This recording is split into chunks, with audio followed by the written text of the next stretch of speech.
Let's go!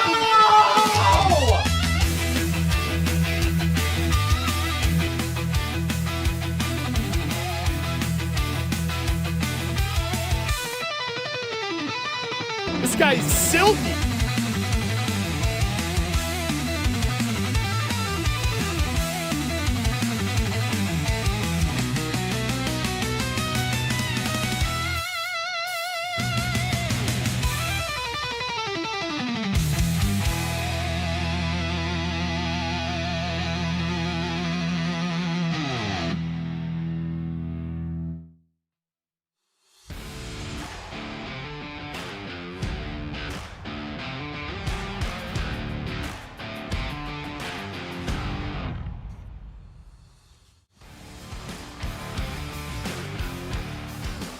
Welcome back to Chicago Hockey Radio. Just got smacked in the back of the head by my co-host Justin Lynch. I'm Lee Grossman. With us as always is Raven Gasser and Tassos Kirkos. We've got a big show for you today. A lot to talk about. We got to get into the meat and potatoes of that game too. Absolute cinema in the Stanley Cup Finals this far. The Combine just concluded, so we're going to be doing some prospect talk, some combine talk, some Hawks talk. We've got Mount Rushmore as well for you again today, per usual. But before we get into all that, if you're new here, make sure you subscribe to this YouTube channel and hit that notification bell so that you know when we go live. Follow us on Instagram at Chicago Hockey Radio. And if you listen to us on Apple Podcasts or Spotify, give us a 5-star rating and review on those platforms, please, and thank you. All right, Justin. How are you doing today, by the way? Happy Monday. Oh, yeah. No, very good. No hockey? Yeah, no, another weekend of no hockey, man. What's going on with that? These 2-day breaks are killing me, man. But, yeah, we got some more hockey to look forward to tonight. Game 3 should be a lot of fun. Looking forward to the live stream. Both games and live streams have been absolute cinema so far. So I can only imagine what we have in store tonight. And, yeah, looking forward to getting into it. Yeah, and we'll do Cup final talk for sure because I mean, yeah, these first 2 games have been. It just feels like we're staring down the barrel of a classic series, a classic final. Both games have absolutely delivered. Yeah, I'm excited to get into that. Can you recall like a more entertaining first 2 games to a Cup final in your lifetime? No, outside the Hawks one. I really do. I really do think Game 2 was the most entertaining game I've watched in a very long time. I don't remember being that entertained by a hockey game. To be honest with you, 4 Nations. That's I guess maybe we're like just NHL going game. full recency bias, but yeah, I mean 4 Nations was electric. Obviously that. But that was the game at the game at the Bell Center was like more electric than the final almost. I don't know. No bias there on our end, right? Yeah. I would agree with that. Not at all. Yeah. I don't know. Absolutely exciting. Well, but we'll get into that. Let's start with some combine stuff. Some notes. Obviously, there was a big article, headline, clickbaity narrative that kind of was making the rounds on Blackhawks Twitter this weekend, and that was that the Blackhawks are seriously considering and looking to trade up from the 3 to be able to acquire Michael Miso with one of the first 2 picks of the draft, that coming from Cam Robinson of Elite Prospects. What are your thoughts on that? Because I have a feeling we're going to be doing some agree show talk here. Yeah, well, I mean, we've been saying it. If you've been listening to the show, like I've been like screaming that we should be doing that for I don't know how many weeks now, probably since the draft lottery. So good to know the Hawks are actually considering it. I would, take it for its worth. I would imagine they are doing it. They'd be silly not to. But I think for me, like this was different because I always assumed to be for the first pick in the draft of the Islanders. I always assumed that would be what the trade to move up would be. But that was more suggesting it might be for the Sharks for the second pick in the draft to move up 1 slot rather than 2. So that could be interesting there. So I think both are on the table there, right? Maybe they both trade up because, I think the Sharks really need Schaefer. You could say the Hawks really need Misa. Maybe we both move up 1 slot. And, I don't know how that would work, but maybe a 3-way trade on draft day. Could you imagine something like that? Islanders take a deal from both teams. Yeah, exactly. Move down to 3. They just moved down 1 slot. They make a trade for Sharks, and then the Sharks do with us. Like, yeah, something like that. Or, Islanders with us after that. Yeah. That could be something in play there. Yeah, that'd be interesting. I feel like unless the Islanders are absolutely in love with Schaefer, which they very well might be. Yeah. If they're not, they have so much to gain from that pick, because obviously the Sharks really want Schaefer and the Blackhawks really want Misa. So they're going to be willing to pony up. Both teams are going to be willing to pony up just to move up one slot. So you can not only leave this draft with James Higgins, your hometown boy, but you could be acquiring quite a few more assets along with that. I feel like if the Islanders, you'd be silly not to do that, honestly. Yeah. I don't know. If you're looking at the situation right now, do you think it's more likely that there is a trade within the top 3 or less likely? Well, it's tough. I feel like we've been hearing so much smoke around that. It'd be disappointing if they're warned at this point. I feel like everybody's saying, it's going to be a crazy draft. There could be something, surprising that occurs. Kyle Davidson's always swinging for the fences. He's always trying, right? He tried last year. So hopefully it's not that same situation where we get a tweet after the draft. Oh, yeah, Kyle Davidson was rejected and trying to move up for a trade with the Islanders and Sharks. I can already see that coming. We'll be like, well, shit, he tried again. That's the KD slogan. At least he tried. But yeah, we'll see. I think there's going to be something. I don't know if it's going to be that top 3, but I reckon there's going to be quite a bit of movement at the top of this draft because it definitely feels like if you're not picking like the top 10, 15, like why even like bother? Obviously, I don't mean it like that, but it definitely feels like a weaker draft, but a top heavy draft. So it's like you want to be picking close to the top. Maybe a team like the Hawks. Maybe you don't trade up and maybe get multiple picks in the top 10 or so. Who knows? Something's going to occur. Hopefully. I'm hoping this is true, man. I'm hoping the Hawks do everything they can. Like, I'm willing to really make some sacrifices here to move up even 1 or 2 slots to get Misa. I think it's worth it. We talked about a lot. I think Misa is the missing piece of this squad. I think he would be the perfect complement to Bedsy. Is a wingman. Well, Bedsy would probably be the wingman in this case, but you know what I mean by that. He'd be the perfect number 2 guy. So I think I'd be willing to do pretty much whatever it takes to get Misa. Within reason. Yeah, I think I agree with that. It's like we've got all these assets. You're not going to have room for all these guys. It's time to start using them. You might as well use some of it if you really like this kid and you think you need either the first overall or the second overall pick to get him.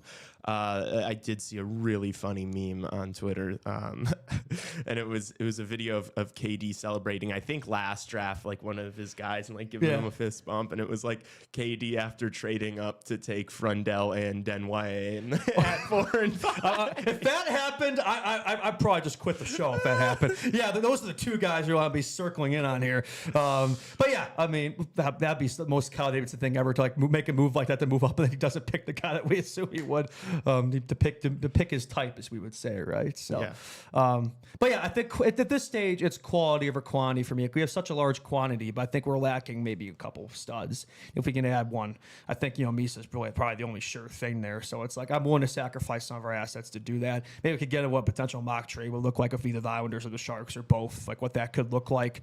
I threw it out there a few times, not just me. Quite a few others were throwing this out. Hawks could trade their 3, the Toronto pick and or their first that they got in the Seth Jones trade from Florida next year for the 26.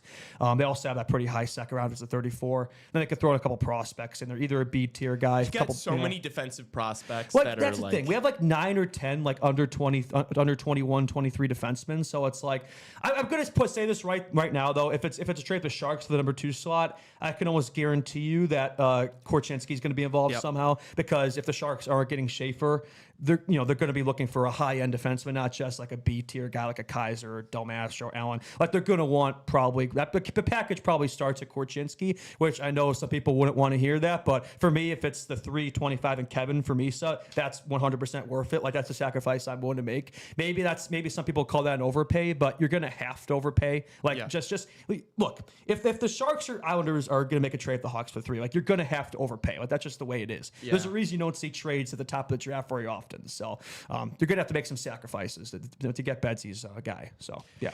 And the thing about we've done like Blackhawk trade proposal talk and all year long. You wonder like, do the Blackhawks actually have what this team would want to acquire XYZ player? Whereas in this situation with the Blackhawks undoubtedly have the assets to make a trade happen between the Islanders or do the they Sharks. Have the cojones to use them? Or it might not even be that. It's maybe that, or it's like does Kyle Davidson not want to take that big risk? Because that's the way I look at this. Like if he really wanted Misa, he'd make it happen. Yeah.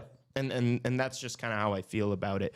But Frundell is still plus 130 favorite at to be selected 3rd overall, and Look, I see the vision with Frundell. I do. I'm just concerned and hesitant that this is like, just trying to do too much at the third overall. But we'll see what ends up happening.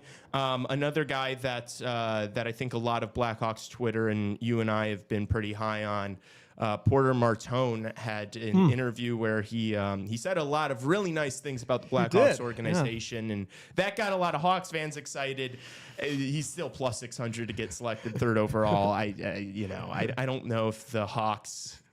I genuinely feel like their front office has made up their minds with a couple of these guys already. Yeah, Martone seems like he really wants to be a Blackhawk there. Big Hawks guy, seems to be a big fan of the future. He said, I could really see this core winning a cup in the future. But yeah, unfortunately, I just don't know if the Hawks share that same energy with Porter Martone, which is a real shame because, like, you look at that guy, like, he checks so many missing boxes of this team. We've been over all of them. And I get the skating concerns, but it's like when you have a prospect pool that's so loaded with skating, like, I just don't think that's something that should shy you away from making that pick. I just think of what he provides with the size and his playmaking, and what it could be on the wing for a guy like Bedsy. Like, I just think the sky's the limit for that kid. His hockey IQ is off the charts. Like, I think Martone would be great for this Hawks team, but it just doesn't seem like he really fits the KD mold. And everything we've seen with the odds and even like insiders, like, I haven't seen any real smoke. With Martone and the Hawks. Maybe it's all a smoke screen. Maybe that is the guy they want, and they're trying to make it look like they're not. I don't know. Probably not. I'm probably overthinking it. But there is a lot of those games this time of year, especially in the draft combine, where teams don't want to play their hand and, hint where they're leaning towards in the draft, because it does feel like this is a draft that kind of starts with the Blackhawks, right? It'll start a trickle-down effect after that. Whoever pick they make at 3 is going to kind of decide and play out where the rest of the draft goes, at least at the top. So I can imagine the Hawks don't really want to play their hand there. But, yeah.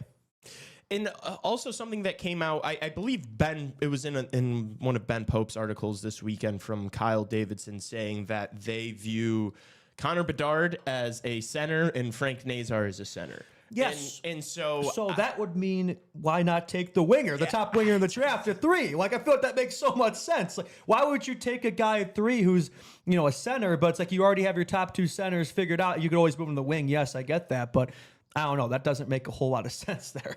Yeah. Exactly. So then maybe, I guess, Frundell they view as like, a winger. Maybe this guy will play winger. Yeah, he could. Yeah. And it's just the option there, but it's like, okay, you're lacking size and talent on the wings. You got Porter Martone.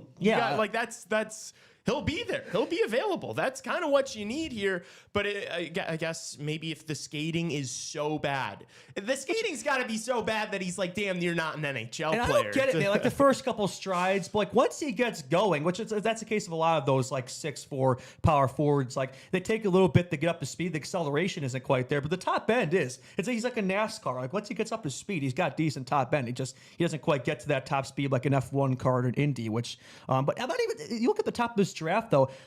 It's not like Frundell is some amazing skater compared to Martone. Like, you could see he's definitely has a bit of an edge there, but I wouldn't say it's anything like, they're not that far apart from that regard. Like, I don't really get it. I'm not just Frundell. It's like the top of this draft, I wouldn't say any of them are like, super insane skaters. Hagen's probably the best from that regard, then probably Misa, but I don't think Martone's that far off these guys when it comes to skating. So I don't think that should be the factor of why you don't pick Martone at 3, especially when you have a prospect pool that's so full of guys like the Moores and the Nazars, et cetera. Go down the list of guys who can move. It's like, does every player have to be your type? Especially when you're missing that at the top of your lineup. They've clearly, like, they talked about this from the jump, like several draft classes ago, but like they tried to build this team from the back up, but then size on the back end and then speed up front. Yes. And it's like, okay, you've picked a ton of speedy players up front, and now you're lacking size. I know. And so now and so now you're going to be like, oh no, like, we need size, but you still need speed. It's like, you might have to choose one or the other, especially with these kids being like 17, 18, not fully developed just yet. Well, this is the thing. If we're going to decide, okay, we don't need size at the top, which it feels like they don't if they're not going to pick Martone, then why not just take the most talented player at 3, which would be James Higgins? Why not just take him then? You know what I mean? Like, if we're going to decide, okay, we don't need that power forward, then take the guy with the highest ceiling at 3, which would be James Higgins. Yeah. Why Frundell? Like, I don't Dude, understand. know. If you're not going to play him at 2C, why take Frundell? I don't get that. I also saw some tweets from like pro scouts saying in different like NHL GM and scouts like ranking Anton Frundell very high, and I don't know if that's like smokescreen and that's just trying to. I don't even know, but I did see a lot of people raving about Anton Frundell this weekend. So, and it wasn't just his interviews and him being a funny guy. He's the personality, the peach of the draft. So you already know that KD, that's his guy. He loves guys. He loves great conversationalists and players of personality, the vibes at 3. He's trying to build a vibes team, like the molds we see in San Jose, right? It kind of feels like that's what he's going for there. He's going for a bunch of comedians in the locker room. So if that's what you're looking for, I think Frundell is your guy. Yeah, you don't necessarily need the most talented player. You need the guy that's going to be best at happy hour. Yes, exactly. No, but jokes aside, I do understand Frundell at 3. I've said it before on the show already. I've completely accepted it. I know it's happening. I understand the logic of Frundell. If it's him, I won't necessarily be. I'll be meh. I'll be like not necessarily happy or sad. I'll be meh. If it's somebody like Denoye or Jake O'Brien, I think I'll be a little more. There'll be more questions that need to be answered. Whereas a Frundell, I understand the logic. Look, he has, like we said, like Frundell, he clearly has high upside, but those Europeans, especially players like him, they don't always pan out. You know what I mean? So I feel like there's more risk of that pick. I don't know. I just keep seeing people again with these comparisons. Like I just keep seeing the Barkov comparison now, and like that's who he models his game over. And it's Denoye and Taves. Dude, I feel like honestly, if you want to move up in the NHL draft, all you have to say have is the right player go to these interviews and say, I really like watching X player that plays like really strong two-way. Like I'm seeing Brady Martins moving up to like potentially be taken at 4 because he models his game after like Sam Bennett. Like those are the magic words at the NHL Combine. It's all about the interview. Just name any random gritty two-way forward and say you model your game after that guy, and these GMs are gonna be like, gotta get my hands on the next Sam Bennett here. Yeah, Denoye is throwing out Bergeron, Taves. Now he's gonna be picked at 3. Yeah, unbelievable. And he said he models his game after Jonathan Taves, right? And that's perfect. KD's gonna eat that up. Oh, he says it, so must be. There we go. Or maybe KD won't. I know he's playing in the Q, which is by far the weakest league in junior hockey, and didn't really show up at the Memorial Cup. But yeah, that's my guy right there. Yeah, that guy can't. He's not going to be taken at 3. But I do think that those are the guys that the Blackhawks are considering more. Like I would see the Blackhawks drafting that guy at 3 before James Higgins, which is crazy. That's unreal, dude. Like I know Higgins is a bit smaller, but like with his talent, his ceiling, I would understand. I think. For me, his talent trumps the size concerns of James Higgins. There's not a lot of players you could say that for. He's one of them. Like I'd be over the moon taking James Higgins at 3. I would prefer Martone if I got the pick. If my pick at 3, assuming Misa isn't available, is Martone. But just everything we've seen from the Hawks, they don't seem to like the sexy picks of Martone and Higgins. It looks like they're going to try to overthink this and outsmart everybody. And I'm sure that'll go great. Yeah. I think my order. I think my order at 3, assuming Misa and Schaefer's gone, which is what we're doing here, obviously. I'd go Martone first. Yeah. And then I'd go Frundell, and then I'd go James Higgins. You would actually take Frundell ahead of Higgins. Yeah. Wow. Okay. You're a bigger Frundell guy than you give credit for. I told you guys I'm trying to warm up to the idea. Fair enough.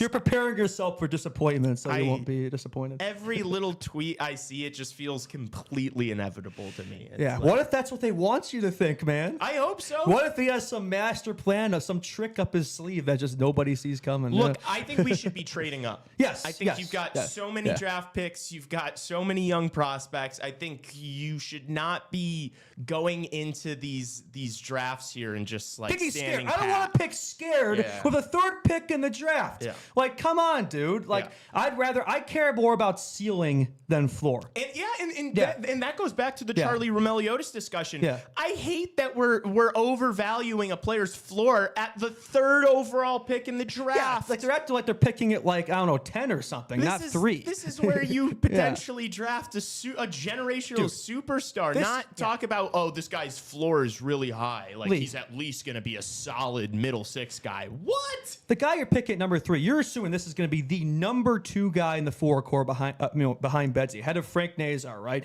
This is the guy that if Bedsy's out, if he's injured, like, and God forbid, a big playoff series, this is the guy who need to step up and be potentially even the number 1 guy when Bedsy's having an off night. So it's like, this is a guy you better feel pretty damn confident that's going to show up in the trenches come playoff time in those big games down the line. So, yeah, I don't want to be picking scared with that pick. I'd rather take the risk on somebody you feel could be a star in the NHL, not just a solid, dependable two-way player. Like, yeah, maybe we should just say Grady Martin, honestly, now that I think about it. There you go. That's the safest of safe. The most KD's looking for the most boring pick imaginable, just like the coach. The most boring coach, most boring draft pick, most boring free agent. We'll be team boring. I hope not, man. I hope not. He's going to be aggressive. We've already seen it in the past, him trying, and I feel like what's different this time around is like he's got every asset at his disposal. Yes. Like he's got everything he needs to make something happen. Just do it, Kyle Davidson, please. Oh my God. Thomas in chat. You haven't even considered KD trading up for Matthew Schaefer. Well, if it's Korchinski, then oh my gosh, dude, that actually could happen. Do you imagine that? It's like, oh yes, we're finally gonna get Bedsy as wingman and his help. Here we go, Michael Misa. And from the Erie Otters, we select Matthew Schaefer. Can you imagine? Can you imagine that? I haven't even. I haven't even considered that. I haven't either. If they found themselves at the first overall pick, they'd consider. I promise. If it's a second pick, it's Misa. If it's a first pick, you tell me you wouldn't be thinking of that. Yeah. Oh my goodness. Well, then we just have the greatest decor of all time. That might be the play, honestly. I don't know. Now you're warming up to Schaefer. Now I'd rather we trade up for Schaefer than just take some random at 3. True. Yeah, fair enough, right? Yeah. I see the vision with Schaefer. Can we just draft Tyler Bertuzzi instead? Can he take Tyler Bertuzzi's roster spot? Speaking of the Stanley Cup Championship, I believe the Atlantic Division came away with it. So unfortunately, Bertuzzi's team did not come out on top, which we did say we had some. We were worrying about that matchup a little bit on Monday, right? We just didn't quite feel that team had the size and experience. Yeah. So we were right about that. Yeah, we were right. So there we go. Hopefully the Hawks will take notes there. Yeah. Okay, to wrap up draft talk, I think we're both. We have the same outlook on this. It's like trade up, be aggressive as hell. We understand Frendell at 3, but if that's all we get, it's going to be disappointing. A little underwhelming, but we'll trust the process. Like if we do take Frendell, it's like Levshov. That'll be our guy. That'll be our guy, him, and right? we will be behind that guy. Yes, exactly. Like we're once the pick has been made and it's been done and dusted, yes, like we'll trust the process unless the process doesn't pan out. But look, I just think it's very rare in life that you have a second chance. And after last year, you passed up on Davidoff. Fair enough. You tried the trip and get him, didn't work out. I think for KD, you almost kind of have to make this work. Where it's like, okay, show me now.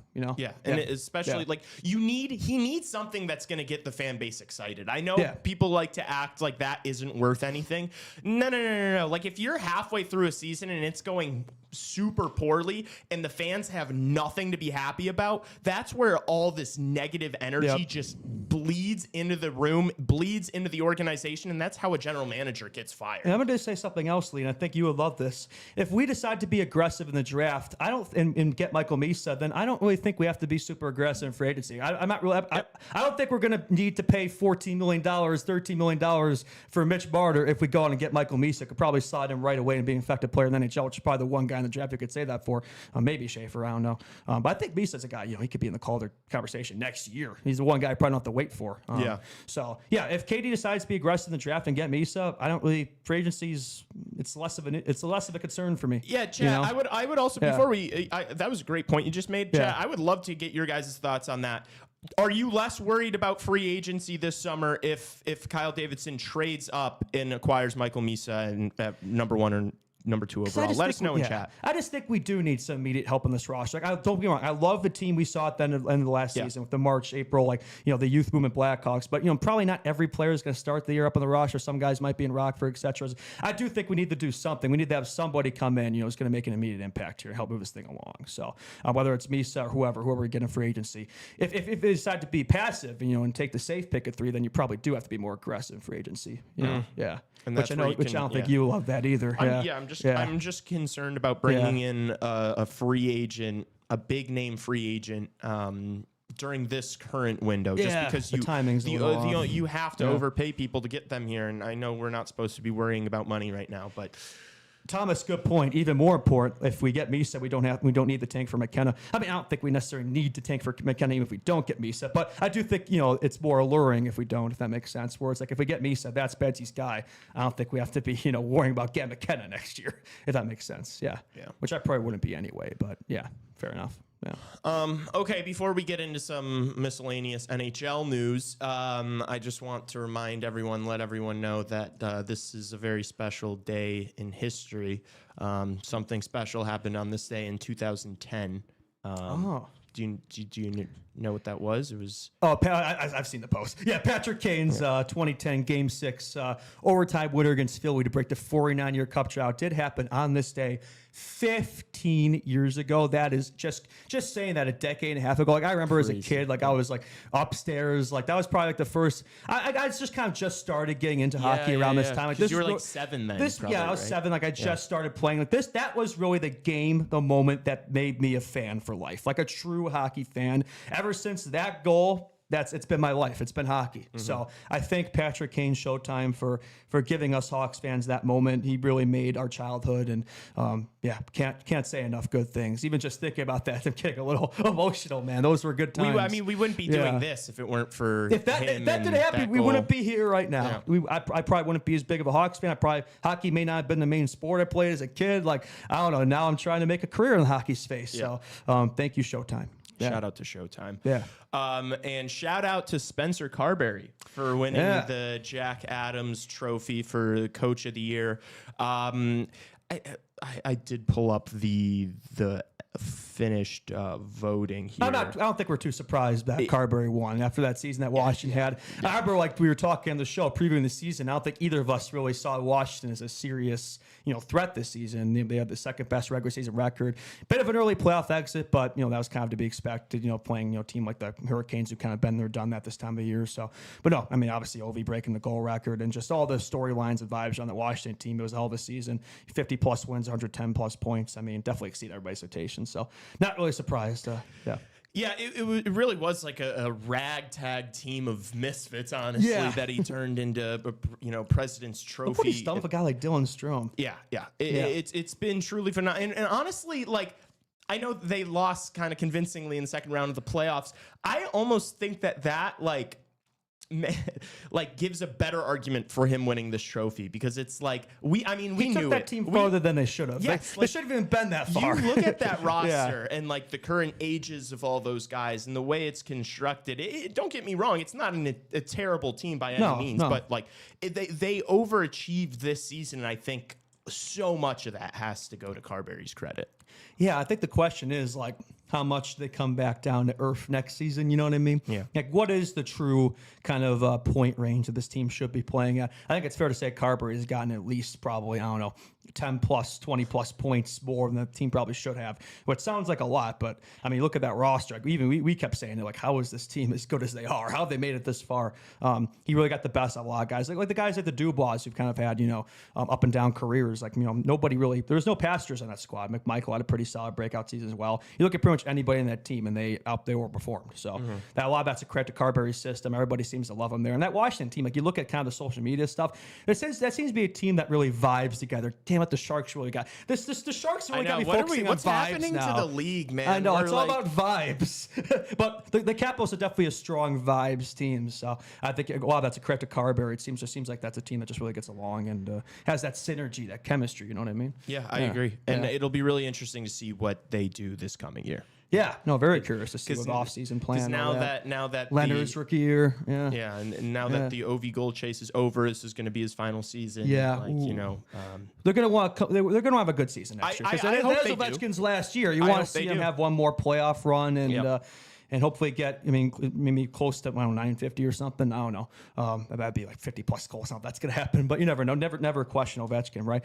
Kind of wish he'd stick around and go for 1,000, but it seems like that's not quite in the docket there. But at least past 900 plus and have one more, ride off in the sunset season. Hopefully, I'll go longer than we think. Yeah, it'll be like his farewell tour. His swan song. every all the last games he In plays the arenas. in each arenas is Yeah. probably going to get, a lot of love. And Wayne Knight's going to be a big one. He made a lot of history at the UC. Obviously, that's where he scored his 800th goal. And I think he had a few other big moments there at the UC as well. So he didn't play there much in his career, but he always seemed to take advantage when he did. So that's going to be something next year, just following that. It's hard to imagine hockey without Alex Ovechkin.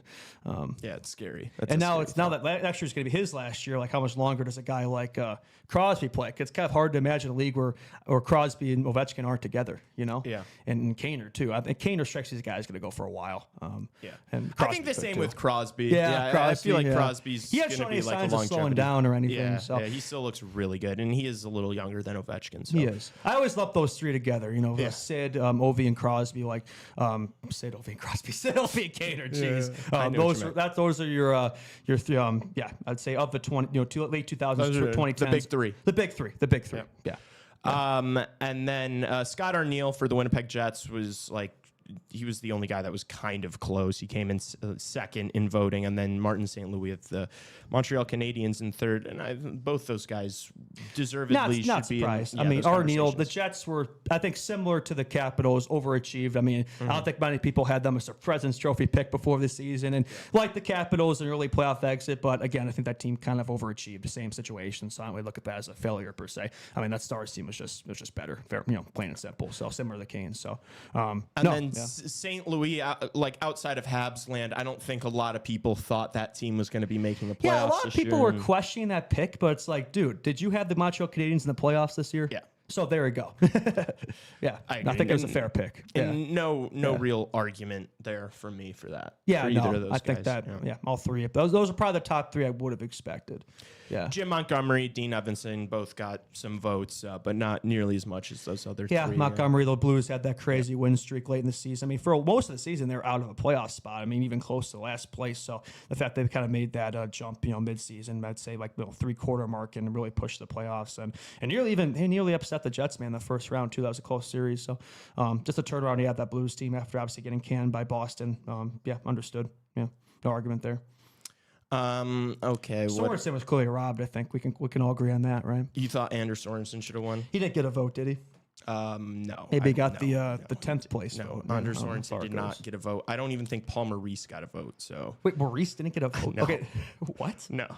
Oh, you're joking? No, I'm not joking. He didn't get a single vote. Okay, that makes sense. All right, sure. Jim Hiller was 8th, and Paul Maurice did not. How the hell did Jim? What? Who the hell voted for Jim Hiller? LA had a good regular season. LA did have a pretty good regular season. I understand, like, this is mostly based on the regular season, entirely I based guess. on the regular season. Yeah. And so it's like, I guess if you look at the roster, Florida's Stanley the best Cup team, they have like 98 points or something. Yeah. They're underachievers in the regular season, but like they show up when it matters in the playoffs. They save it for the playoffs, right? They're not regular season merchants. They got the formula figured out. Yeah.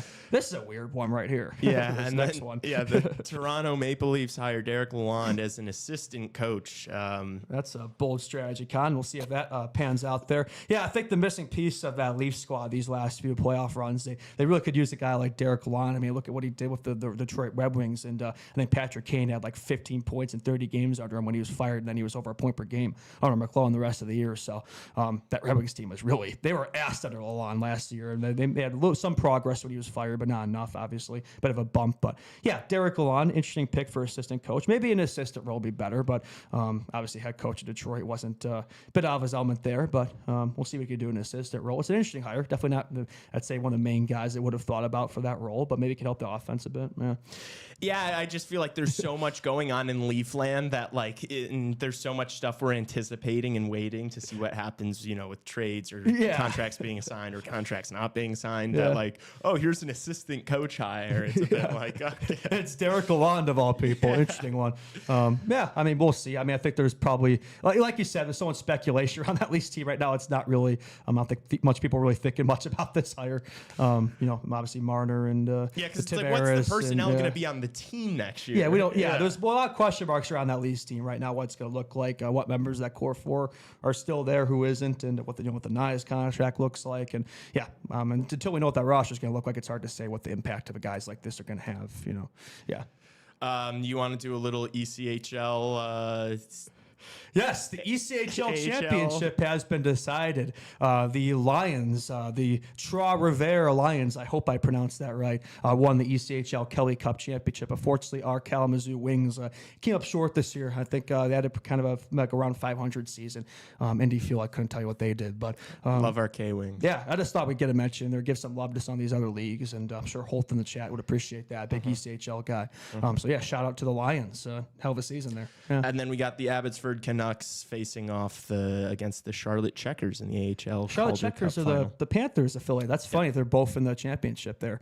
Yeah, so we'll see who comes out on top there. Florida hockey, man. I'm Cooking. yeah, maybe They got a bright future too, must be said. Yeah. And yeah, maybe Twitter's right about Bettman and the Florida Panthers and the South Florida hockey. Yeah, he could be onto something there, man. Yeah, but we'll see what happens in the Calder Cup there. But yeah, I mean that's pretty rare occurrence to see both NHL and AHL affiliated in the championship. You don't see that very often. Yeah. No. Yeah. So congratulations or good luck to both those teams. And yes, okay. I think the biggest news and note, though, before we get to Stanley geez. Cup talk, this is really the This is biggest what chat wants. the biggest too. sporting event there is. I think we're all really pumped for this weekend. We hyped it up, obviously, on last Monday's show. The Stanley Cup Championship took place this weekend, and the Atlantic Division came out on top. So, unfortunately, Tyler Bartuzzi's Central Division, no championship for them this year, unfortunately. They came out just a little bit short there. I'm sure it wasn't Bartuzzi's fault. I'm sure he did his job, but... yeah, it's unfortunate to hear that. No Stanley Cup championship for the Chicago Blackhawks, but yeah, congrats to the Atlantic Division on winning that. I think the most prestigious award in hockey is the Stanley Cup championship. I think we all agree on this. Yeah, and I think they should run it back next year, not try to like reinvent the wheel here, and just these dogs will be a year older, a year wiser, and I think they can get it done next year. I'm looking forward to seeing what new pups we get. We get some pup spec talk, right? Who are the top prospects in the pup world for next year? You know, what's going to happen between now and then? Which pups are going to come out ready to go? So I think next year's squad should look quite a bit different. Hopefully the Hawks choose wisely next time around. Hopefully learn from their mistakes. Maybe they need a little more skill up there. Bartuzzi, I saw some grit. I saw some tenacity. Not much production from Bartuzzi in this tournament. So I think they need somebody with a little more experience, who's been there, done that, who has that skill set, right? I think they were relying a little bit too much on the grittiness factor, which clearly that didn't quite give them the edge there in the Stanley Cup Championship. So just like Tyler Bertuzzi, he was a little bit of a passenger at times, hot and cold Bertuzzi. He shows up when he wants to, right? So, yeah. Okay, that was Stanley Cup Talk, brought to you by Chicago Hockey Radio, and now this is going to be Stanley Cup Talk. Game 2, Friday night, live stream on CHR.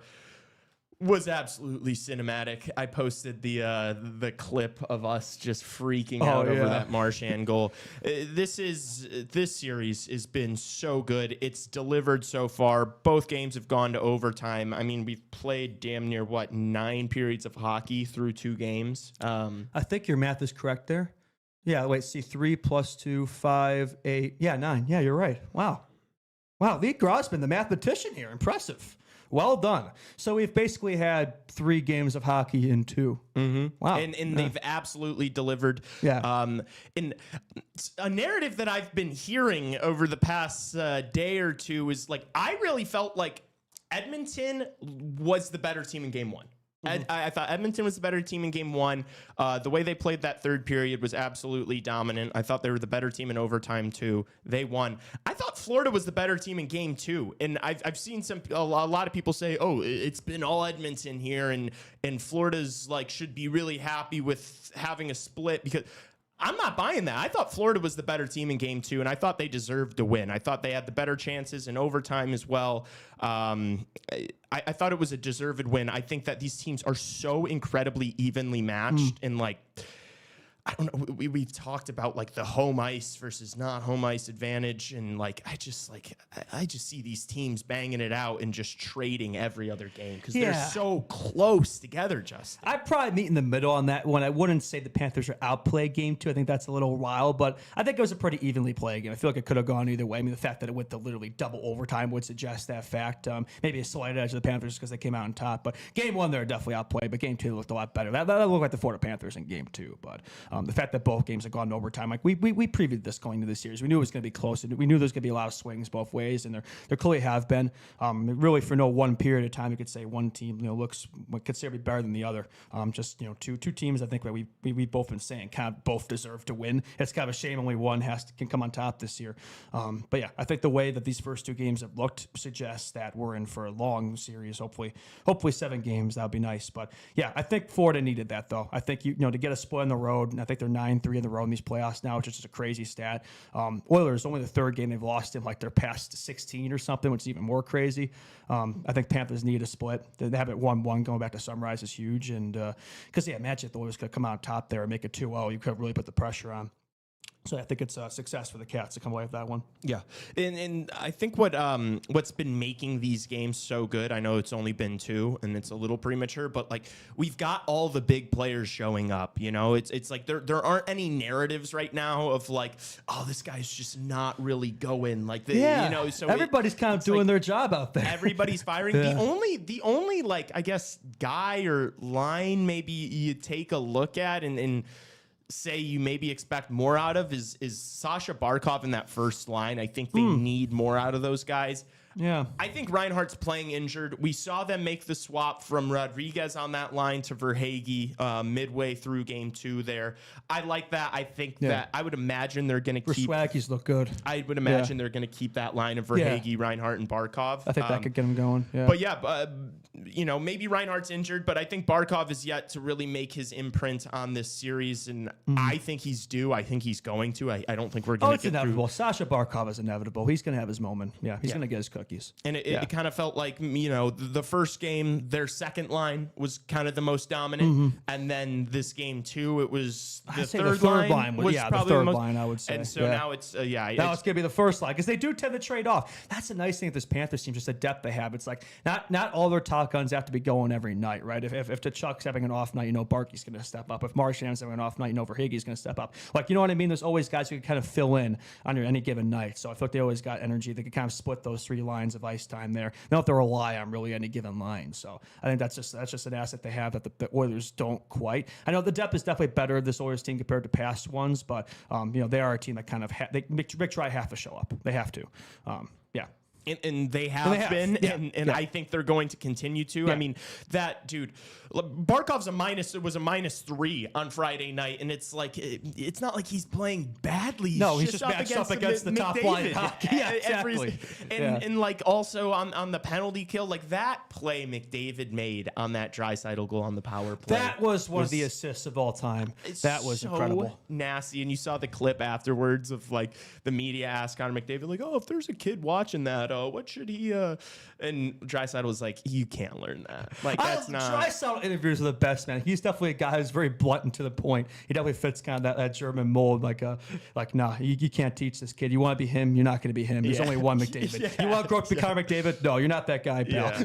And I think that's sound advice because it's like, look, there's probably a ton of really good young hockey players that are watching this series that are going to end up carrying the torch and being the best players in the game, but I don't think a single one of them is going to be as good as Connor McDavid. No, not one. Yeah, so Draisaitl's keeping it real. Maybe if you work hard enough, you can be me. You're not going to be him. Yeah, I like that. Wow, those two have had so many cool moments in interviews in these playoffs. They've been performing on and off the ice, so I'm really impressive there. But yeah, no, that assist was unreal. Went through like the whole Panthers defense there, and I mean it was pretty much an open net for Draisaitl to finish her off. And after that goal, I really thought, man, that was such a nice play. It feels like the Oilers are inevitable in this one. So the fact that the Panthers are able to respond, which they always are. Panthers are a team that deals with adversity well, and are even in a game where maybe at points they weren't looking at their best, or even points that look like the Oilers are going to start running away. If it, right away they'd always get a response, which is something they've been good at in these playoffs and in the series. Yeah, and I believe that power play goal was scored off of the back of the Sam Bennett goalie interference penalty, which I thought it was. I don't think there's really much there. It is. But it's funny. That's always every single series. There's always something with Bennett and goaltenders in contact. Look, I will concede he is a master of the dark arts. Sean Avery posted the clip of Bennett's goal, that first goal where he kind of kicked Ekholm's stick incidentally on purpose. Depending on what team you're rooting for. He's like the master of the dark arts. He's you know.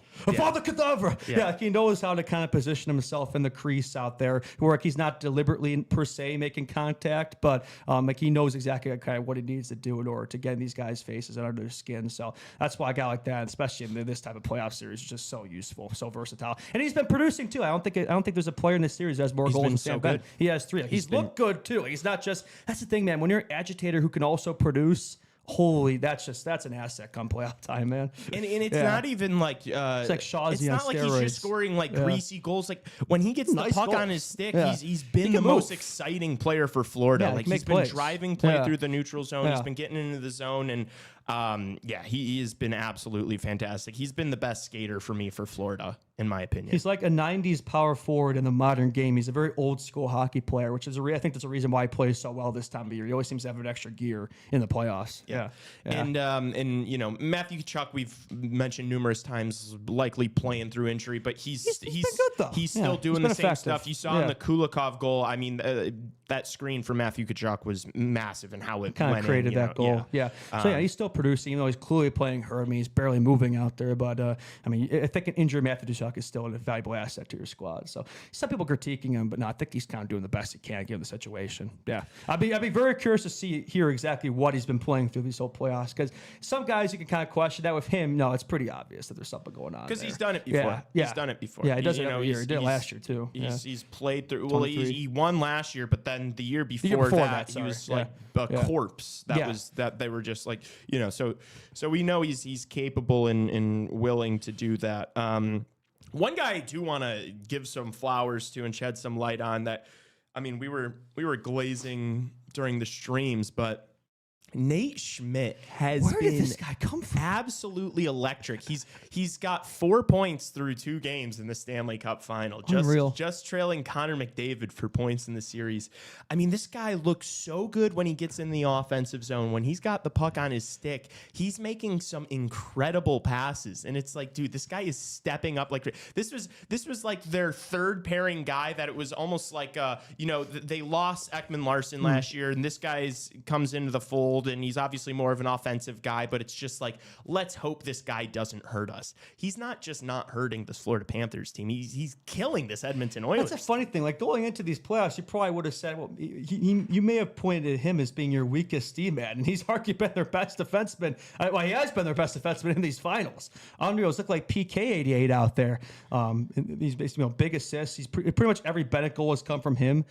He's been a factor. There hasn't been a single passer on that Panthers defense. Unfortunately, that includes Seth Jones. He's been good too. He had a goal in that game as well. I mean, it was mostly the assist from Lusteranian that set him up. He had a wide open net to shoot at, but no, Seth has been good. I think it was actually a multi-point game for him on Friday. So yeah, he's been good for the Cats. But that whole Panthers D has, and Schmidt among them. Holy Schmidt. Yeah.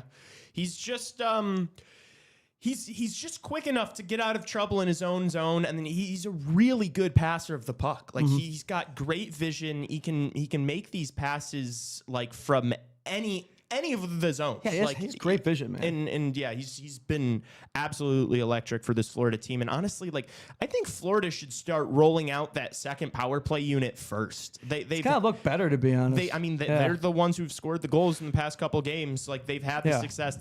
I agree. They've looked better than that first unit.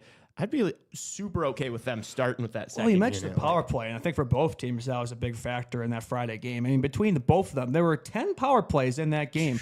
Oilers went 1 for 6. I think the Cats went 1 for 4. So I think outside that, like that amazing, obviously Draisaitl McDavid goal, I think the Panthers PK, did their job there, and that was kind of the difference in that game. But yeah, that's been something I've noticed in that series, just a lack of, I don't even call it discipline, because I feel like neither team's really playing that much differently compared to how they had been in these playoffs. But for whatever reason, there's been a lot more calls in this Cup final, more than I can remember. Usually in the Cup final, you only get calls that are like pretty plainly obvious. But there have been some calls in this series that I wouldn't even be calling in the regular season. So I don't even know what's going on there. I'd like to see the refs maybe keep the whistle in the pockets a little more. There's been so many whistles and stoppages, and just for like average hard play, like not even really there were a couple of stick penalties I really didn't like called on Florida that were just like hooking calls. That was like, I guess. I guess if we're going to really slow-mo and look at this, I guess you call that a penalty, but here This time of year in this setting, I also really didn't like. I think it was on Bouchard. You like cross-checked. I don't even remember what Florida player he cross-checked, but he cross-checked the guy after the whistle because I think it was like Lindell or something because he went and tried to take a whack at Skinner after the whistle. Are you really gonna call a guy? Because after every single whistle, there's a scrum. Like you could find a penalty in every single one of those scrums. This is playoff hockey. This is the game we love. It's the NHL. Like that's part of the game. I hated seeing that call on Bouchard for that soft little cross check. I just think that's weak. Keep the whistles in the pockets. Let's keep this a little bit more 5-on-5. But I will say, I mean, all the penalties it's in the 4-on-4 and all that non-even strength hockey has led to high scoring, very exciting. Yeah, games, you beat me to it. I was gonna say the devil's advocate is it's created a pretty entertaining first couple games of the Cup final here. Probably the reason it's looked much different compared to past ones. I think it's one of only 6 Cup finals that have gone to overtime the first 2 games of the series, that's pretty crazy. It's only happened 6 times, but let alone one going to 2 overtimes. I guess we're gonna get triple overtime tonight. Hopefully, I didn't just beat that in existence. That's gonna be a long stream, but we shall see what tonight has in store. I don't know if we've ever seen a Cup final go the first 3 games to overtime, but it has been. The overs have been hit both times pretty easily. So I'll be curious to see if that trend continues. If we see a little more discipline and adjustment, and maybe less calls moving forward, maybe lower scoring games, or is this just going to be a unders series? due, right? Yeah, an unders got to be due. Are they really just going to be giving away overs every single night? It is Oilers Panthers hockey. It wouldn't shock me if it broke all the rules, but I'm not complaining. I'm having a fun time so far. You're having a fun time. I think we're all having a fun time. I'm having a blast. But we're probably due for at some point here, more stereotypical, prototypical, slow down the game, Cup final game, or is all these games just going to be absolute cinema, back and forth, electric? That'd be nice. If every game is like these first 2 games, that'd be great. I just think we're due for a quieter one, probably. I don't know, especially at Florida too. Like, without that, no disrespect to the Florida crowd, but it's not Edmonton, so the juices might not quite be the same. There's gonna be a super low scoring game, and I don't know if it's gonna be this one or the next one, because I could see this one maybe being another high scoring one, and then by game 4, everyone's gonna be like, oh my gosh, it's over's the freest play, and then it's gonna be 2-1. I could see it. One and the other, but I think there's still a couple guys that we, a couple big talking points that we need to. Quite a few more. Yeah. Not to jump ahead here. I love jumping ahead. Yeah. We can't help ourselves. How about Corey Perry? I mean, this game was 18 seconds away from not even going to overtime. And this guy, with a clutch goal with 18 seconds left, when he scored, I thought, okay, the Warriors going to win. Like, they're not going to force overtime, not finish the deal. We were wrong about that. But, yeah, Corey Perry, he continues to step up in Zach Hyman's absence, and he's really been that guy for them. Yeah. Unfortunately, aging like fine wine, 40-year-old Corey Perry has the hockey assist on the overtime goal in Game 1, the amazing backhand feed to McDavid, and then, Friday. What was it? 17 seconds left. I think it was 17 seconds. Yeah, he's a big 2013 fan. And that was such a Corey Perry goal too. Yeah. Like he was. I think it was Listerine and had him basically completely tied up, and he went to the net and he just got just enough on it. And what a timely clutch goal from the 40-year-old. As you mentioned, stepping up in Hyman's absence, he's been absolutely massive. And and also another guy unless you had any other points on Perry, we do a lot of Evan Bouchard slander on this show. He's been pretty good. It must be said. He's phenomenal. Been making me eat my words. I'm pretty sure if we go back to some of those Game 1, 2 games versus the Kings, I was slandering the hell out of this guy, and he took that personally. Pretty much anytime I slander anybody in these playoffs, they've gone on to take it personally. Mikko Rantanen was another example of that. But I mean, all time, I think it's amongst guys who played at least 50 games or something. Like there's an asterisk in that stat, but amongst defensemen, he has the second highest points per game all time, behind Bobby Orr. I think he's like 1.09. He's right ahead of Cale Makar. I think it was like 1.08. I mean, he's outproducing Cale Makar in the playoffs, which I do think playing with McDry and the power play has a lot to do with that. But also credit to him, he has hell of a slap shot. I mean, he's got great offensive instincts. Never question the offense of that guy. Other aspects of his game you could question, but never the offense. He's the exact stereotypical offensive D man. Yeah. He's a defenseman. He's an an offenseman who plays defense. Because he's electric with the puck on his stick. And like in the ozone, it's not even just like the passing all the time. A lot of times it's just like the patience along the blue line. Like it seems like he never gets flustered. You're never going to like overload that guy and force him to have like a really bad turnover in the ozone. Like I feel like he's so smart and patient with the puck. But the reason why he gets grilled is, if you guys want to know why Evan Bouchard still gets grilled despite the point production. Well, you can look at that overtime goal. Overtime goal. Was it him who got beat on that Brad Marchand breakaway? For every nice play he makes, for every highlight reel goal, every highlight reel assist, he'll make at least one bonehead defensive play a game where it's like, man, oh man, how can you just put this guy out there, man? And then he makes it worse, but like he gets beat, and then he does not turn on the afterburners. At least look like you're trying. As a player, like you're not going to. As a defenseman, I can relate to this like a lot. Where like you get beat like on a 2-on-1 or something, and you're hustling back. It's like like even at your top speed, you're not going to catch up to those guys, but at least attempt to. Like you don't know if it's going to be a rebound or something, like a reason for you to be there. Like maybe the pass gets broken up. Like you should still be hustling your back and giving your all to get back to you if you know you're not going to catch up. But a lot of times when he gets beat, he kind of just gives up. Yeah. He just gives up on the play. It's just not even. It's just not a good look. No, it's not. Like it's NHL hockey, dude. Like you should get benched for that. But I mean, let's be. That loss has nothing to do with Evan Bouchard. He's phenomenal. He scored a massive goal, had 2 big assists. Like, and to be fair, like this was also like. This was the 5th period of hockey that game, double overtime. And Skinner honestly probably should have had this. How many minutes had he played at that point? He probably was at least 30. Oh yeah, 34. 30. So he played over a half hour of hockey. Yeah, 39 shifts. It's probably the end of his shift too. It was probably. I gotta look at the play again. You don't know what led to it. Maybe the pass was just Marchand was maybe he was cherry picking. I don't know, but Skinner probably should have had that as well. Like Marchand never even really got a shot off. I think Drysdale was hustling his ass back, and he got a stick on him. And I don't think Marchand never really got much of a shot off. I don't think he did, and I think that messed up Skinner, and he just wasn't expecting it. Set, and the it just kind of wasn't covered under. Yeah. But Brad Marchand clutch completely deserves that. He had a couple of other really good chances in overtime before that. He was definitely the Panthers' most threatening player, and then he scored that massive shorthanded goal too on the breakaway. Right, that one and too. It's like, geez, this guy's got his legs back. Like he's flying out there. He looked even from like the prime Marshy. Yeah, even from like the Four Nations, like he just looks so much faster than he did a few months ago. And I think that the time off helped him out. And oh man, I think it did a lot of these Panthers guys. And there were a lot of people were critiquing this forward team. Like, why aren't a lot of these star guys playing at the end of the year? Like, do they have health concerns? But I think it was smart because I think they rested them for the important games this time of year. And he's looked like himself, man. He's been exactly what they expect. He's been clutch in the playoffs. He's been producing. He's been an agitator, right? I mean, Sam Bennett on steroids there. So those two have been a great duo.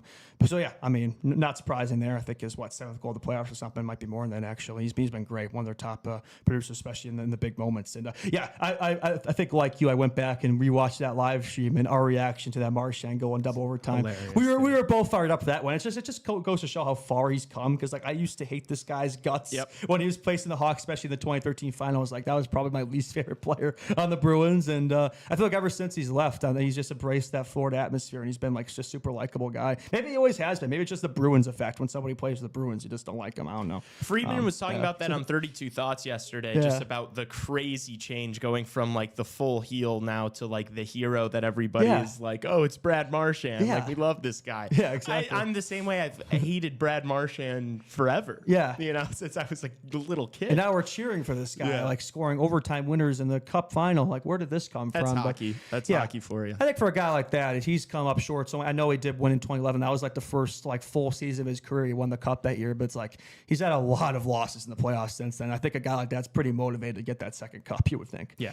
And I just I want big storylines. I want big moments, and Brad Marchand scoring that goal is a big moment. When I think of the playoffs, I think of Brad Marchand. That's just a guy who's always there and always making an impact. And it's funny, I was rewatching Toronto Maple Leafs playoff choke moments from 2013 to 2025, and like half of them are like because of Brad Marchand. Like, that's a guy who just he will make you pay in the playoffs if you're a not. He's a guy you might hate, but if he's on your team, you love him. And well, now I think it's kind of both. So credit to him. I think the career turnaround he's had late's been one to watch. You gotta love that. Players who like for most of their career despise, but then late in their career you kind of start to get it. You kind of start to understand why they are who they are, and they just embrace them.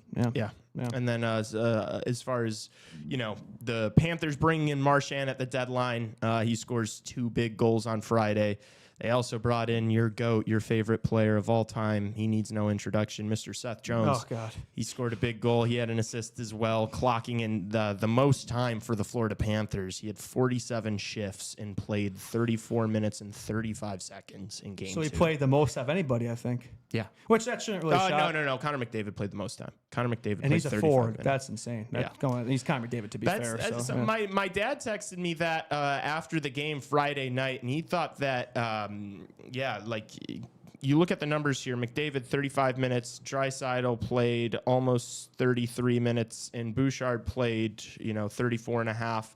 He thought that the top dogs for Edmonton started to look a little gassed in that second overtime that is period. quite a bit of time to play a forward. Yeah. And so it's that's the type of nothing thing left for overtime. Yeah. that if you're the Edmonton Oilers and Knobloch, Maybe make an adjustment there. I understand it's McDavid and you want him out there in every possible scenario, but it's that's one of the things you can't have him playing, over 33 minutes. He's taken the McJesus nickname personally. He's like, well, it's not going to affect him. He's McJesus, but even McJesus needs some time to heal, right? So, gotta give him maybe a little bit more. So he has a little bit more for overtime, maybe a couple minutes off would make an impact. Yeah. But yeah, Seth Jones, one thing I never question of Seth Jones is endurance. That guy's an animal, man. He's in insane shape. Yeah. He could play half a game plus. And I always remember that game against Columbus in the 21 or 20 bubble where he played that was that game with 7 overtimes. I think he played literally the length of a game. It was close to 60 minutes or something. That guy could play as much as you want him. So, not always well, but he could be out there for as much as you want him. But no, he's been good. He's been good. I can't even really slander Seth Jones. To be honest, he's been exactly what the Panthers need. He hasn't had to be the best defenseman, just a really solid number 2, number 3 guy. And he's done that. He's been decent defense. He's had some defensive lapses. He has. I looked back to the overtime goal at Draisaitl. I don't know if his coverage was great there. And there've been a few moments we could look at maybe that Perry game time goal. I think his coverage wasn't great there either. But no, I think for the most part he's been what you would expect. Yeah. I agree. What you wanted. Yeah. Yeah. Okay. Any other? My only other thought and thing that I kind of saw and prepared for was just I thought Gus Forsling was unbelievable. He was a -1, but the amount of diving blocks and saves and plays he made down the stretch of that game were absolutely big help to Bob. insane. Bob's had a lot to do so far, and Bob's been great. He's definitely out-goalied Skinner there, but I think the Florida's had the D to compliment him. It's a big help for him. A guy like Forsling, can make his life a little bit easier for sure. Yeah. It's just some of those defensive plays are almost as pretty as an unbelievable goal. It's where he's diving across and then swinging the stick out, or diving with the legs first and blocking with his shin pads. It's special to watch. And the media asked him, and he gave a really hard answer. I think he said that you can't be afraid to take a puck to the face. Oh, and that's what hockey players have built different. I'm glad you're giving him his flowers too, because those are the types of plays made by those types of defensemen that don't always get the love, right? You always see goals and highlights. You always see big saves. You don't always see defensive plays made by defensive defensemen. You always see block shots and little stick plays, takeaways. You don't see that stuff in the highlights, but those are those are big plays that help you win hockey games. So as a guy, as a player in high school who normally didn't show up on the score sheet but made those types of plays, I love when you see players like that get their flowers. Who kind of those little details in the games are super important, especially this time of year. Having guys like that who can make those plays huge. Yeah, and I think Matthias Ekholm has been amazing for the Oilers too. I know he got his stick kicked away from him on that Bennett goal, but other than that, I feel like he's been so solid. He's been a massive help for them getting back in the lineup. I mean, he's only played a few games since coming back from injury, and he played 30 minutes in game 2. So I look at guys like Forsling, Ekholm. That's exactly why we glaze Alex Vlasic so much on the show, because a lot of the things he does are things you won't see in the score sheet or in the highlight reels, but he just makes those super important plays. And he doesn't really make those mistakes. And those are players you need. Those players. You need the Chalmersons. And this time of year, you need guys like that. So I think having Ekholm back huge for the Oilers, and Forsling's been great. So probably their best in terms of that defense. Type of just having a super reliable shutdown guy. Oh, you always need those guys. Important for winning a Stanley Cup, and so I love giving guys like that their flowers, and that is why we get so excited over Alex Vlasic. Exactly. It's he's going to be that guy. Yes, exactly. Love that. That fires me up, man. I know, man. I'm excited. Okay. Is any other thoughts? We got to hit a break Yeah, here. I'd say one more thought. Just the fact that the Oilers had 6 power plays, and that's a power play that's been cooking at like 50% or something, close to 50% home. So that's kind of the difference in the game, man. I look at is it just a slight edge in net, and the PK made a difference, and I think that's why the Panthers were able to come out on top in that game too. So we'll see how that goes. If the Panthers can keep shutting down that power play, the Oilers are going to have to find a way to even strength, and that's going to really favor the Panthers. So if they can keep that trend going, then I think the pendulum starts to swing in Florida's favor. I will say after these first 2 games, I still feel pretty good about Edmonton, but I think it's about as close as it gets. It's like 51-49 in favor of somebody right now. And we'll get into that in the next break. They are so close. But yeah, that was something I said before the series. I said the Edmonton Oilers cannot be scoring at like a 16% clip on the power play. It can't be that way because they're not going to beat this Florida Panthers team. And I think we saw that in game 2. You know, you go 1 for 6, you lose. You know, in a game where the margins are that slim, this team has to be better on the power play. And that is, we do have, it's not just like it's not like Edmonton has looked terrible on these power plays. It's just they're facing the best penalty kill. This penalty kill is so good. I mean, they've got so many guys in the defensive court and the forward group that are just so solid defensively. And that's what this Florida Panthers team has built their entire team off of. Shut down those guys like McTry, the power play. That's not an easy task. Like, they're always going to get their cookie. But if you can prevent them having like those big multi-point games, that's going to make the difference. I mean, the Panthers penalty kill was so good that Connor McDavid literally had to walk on water for them to score on the power play. Yeah, he has 5 assists, so he's been good, but no goals yet for Dave. I wonder if he's saving it for tonight. We'll see. Yeah. We will see. We'll preview that, yeah. We will talk about game 3 tonight and do a Mount Rushmore after the break. Still a lot to talk about. Keep it here.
Welcome back.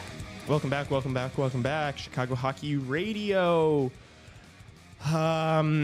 We've got another Mount Rushmore. I win. And I lost. And my team keeps getting second, which is all I need. And I mean, definitely some funny business going on here with some of the jerseys that got used for my team. I won't lie. I mean, if you just look at that, I see your point there. a random close up on just a blank helmet there. Lee's always getting manipulated, man. Not really doing me any favors. But this was a really fun one. This was an yeah. easy one to do. We didn't really have to do much research on this one. We didn't have to open up the Reddit or anything for this one. Yeah. I could just do top of the head. I don't think there's a lot of debate here, too. It's like just guys you want to have a drink with. I feel that's pretty subjective. So, no real wrong answers at this one. No. So, without further ado, here is Chicago Hockey Radio's Mount Rushmore of guys you'd want to have a drink with. Welcome back.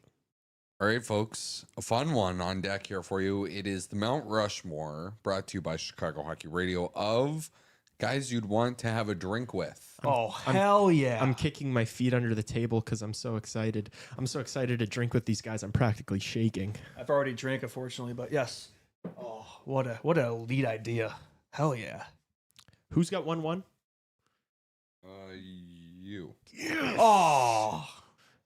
I don't think I'm going to take who you think I'm going to take. Really? But fun story here. Preface this. It'll take 10 minutes, so just let me get through it. A couple of gentlemen sat down at the bar that I work at like a little over a year ago, and they were like best friends with Brent Seabrook. And so they were telling me stories about the Dynasty Hawks and just all these fun party stories and stuff. And they told me about one guy who stood out as just an absolute beauty and a guy you'd want to get beers with. And that guy was Dustin Bufflin. So that's who I'm going to be taking at 1-1 here. I would love to get a couple of brewskis, a couple of cold ones, some pops with Big some Buff. night sodas. Yeah, some night sodas. That's with a Big good Buff. one. Asking about his fishing expedition. Apparently, he's like a professional fisher or something nowadays. Had kind of a random exit. Like, never really said he was leaving, just like left randomly in 2019 when he's still at the top of his game. And hell of a career, Big Legend. Buff. Haven't heard that name in a while. Yeah, 2010's legend. Yeah. You, Justin? Well, I think you left this for a silver platter for me. In terms of guys you want to get a beer with, and just talk hockey and just really anything. I've read his books, just a hilarious guy. Give me JR, Jeremy Roenick. Was that not who you're thinking of? No, you think of no. somebody? Oh, yeah. Okay, you probably, There's another guy I was thinking of, but just in terms of guys you want to get a beer with, like it's a little different. There'd be other guys that probably want me to head to JR, but just a talk with, and he's a yapper, so I think we could yap about a lot of things. Yeah. I'm going to go with a guy who just left the league this year, actually. I'm going to go with Marc-Andre Fleury. I think he's got a lot of good Bubbly stories. personality, right? Yeah, he's a fun guy. Yeah, Prankster, jokester. Drinking with him would be a good time. Yeah. Okay, I have two picks. I'm going to go with Alexander Ovechkin and Brent Burns. Love those. Good one. Love both of those. Good one. Just played each other in the second round. I like that. I like that a lot. Rave. Back to me. We're going to go with the Blackhawks pick this time. Let me go with Duncan Keith. I feel like he's got some good stories. Yeah, I mean, I think I'll keep the Hawks team going because why not? I mean, if there are guys I want to have a drink with or a beer with, it's mostly going to be Blackhawks guys, I would say. I mean, it's got to be Showtime. Yeah. It's got to be Showtime. That was gonna be the my next stories, pick. especially from those early Hawks runs, I'd love to hear a little more about some of those shenanigans. So, yeah, Patrick Kane, Showtime. Absolutely. Okay. I've got two here, right? Yeah. All right. I'm gonna go with my favorite current player that's not on the Blackhawks. Yep. Just seems like a fun kid to slam beers with. We're like similar ages. Give me Matthew Tkachuk. And then for my next one, I'm gonna go with Chris Chelios. Have some maybe not beers. We'll slam some tequila shots. He's got his tequila company. Big boozer. So yeah, love that in him. Chris Chelios. Another guy who's been in my restaurant actually. So. Very nice. Oh, Ronnie has served him. Ronnie from chat has served Chris Chelios. Is that before. right? Yes. wow. Shout out to Ronnie. What an honor. Well, I think you inspired me there. I mean, well, give me Eddie Belfour, big whiskey guy. I feel like he's got some stories from those 90s Hawks teams. So, yeah, give me Eddie Belfour. Yeah. Eddie the Eagle. Entertaining guy. Yeah. Couldn't be going with me and Tim Tebow's Wisconsin brother, Phil Kessel. Phil the Thrill. Very nice. I wonder what he's... Oh, he's doing a poker or something? Yeah. Yeah, dude. Professional poker player. That's some stories in itself. Yeah. Get some gambling advice. Yeah. Some cards. What a legend, Phil Kessel. There's a lot of really good ones out there.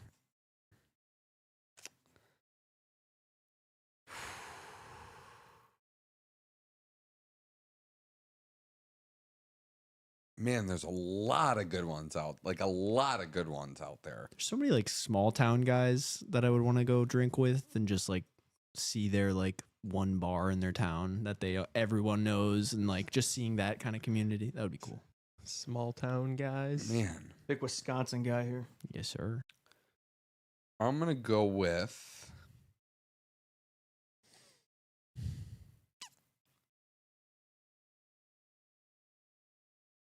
I'm going to go with Brian Burke, former NHL GM. Oh. I